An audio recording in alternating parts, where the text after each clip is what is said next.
민심에 반하는 중재안을 지체 없이 수정해 공직자, 선거범죄를 포함한 4대 범죄 수사권을 검찰에 남기자는 재협상안을 마련해야 합니다.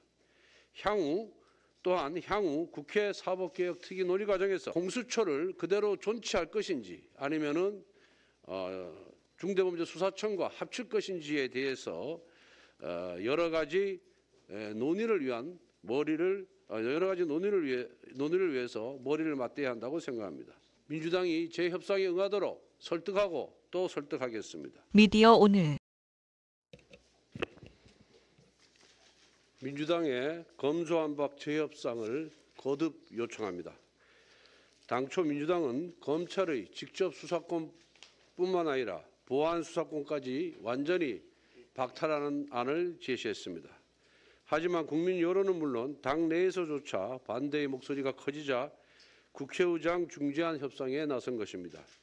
협상 당시 저는 부패, 경제, 선거, 공직자 범죄는 동전의 양면과 같아서 4개 범죄 수사권을 함께 검찰에 남겨야 한다고 강하게 주장하였으나 국회의장은 중재안을 받지 않으면 민주당 원안대로 상정하겠다고 압박했습니다. 최악을 막기 위함이었으나 이를 끝까지 관철시키지 못하였습니다. 지난 중재안에 대한 국민 여론은 매우 차갑습니다. 리얼미터 여론조사에서 중재안 수용은 잘못됐다는 응답은 42.5%였습니다. 우리 당이 자체 실시한 여론조사에서는 그보다 훨씬 높은 수치의 반대 의사가 있었습니다.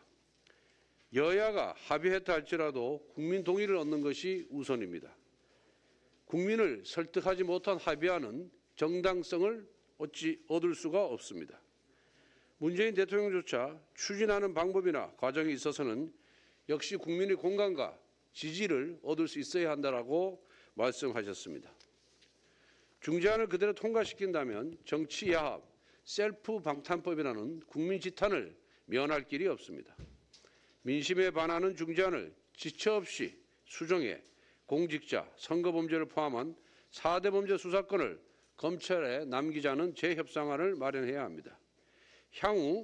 또한 향후 국회 사법개혁 특위 논의 과정에서 거대해진 경찰 권력을 어떻게 통제할 것인지, 검찰의 수사 역량을 훼손하지 않는 방법이 무엇인지, 그리고 공수처를 그대로 존치할 것인지 아니면은 중대범죄수사청과 합칠 것인지에 대해서 여러 가지 논의를 위해서 머리를 맞대야 한다고 생각합니다. 민주당은 민심을 무겁게 받들어야 합니다. 지금 당장은 강성 지지층의 박수를 받을지 모르지만 민주당은 두고두고 입법 독재라는 꼬리표를 달게 될 것입니다. 국민의 뜻에 부응하는 것은 결코 굴복이나 포기가 아닙니다. 우리 국회가 국민을 이기려 해서도 아니 됩니다. 민주당이 재협상에 응하도록 설득하고 또 설득하겠습니다. 여야가 정치야합이라는 오명을 벗을 수 있도록 민주당의 재협상 동참을 촉구합니다.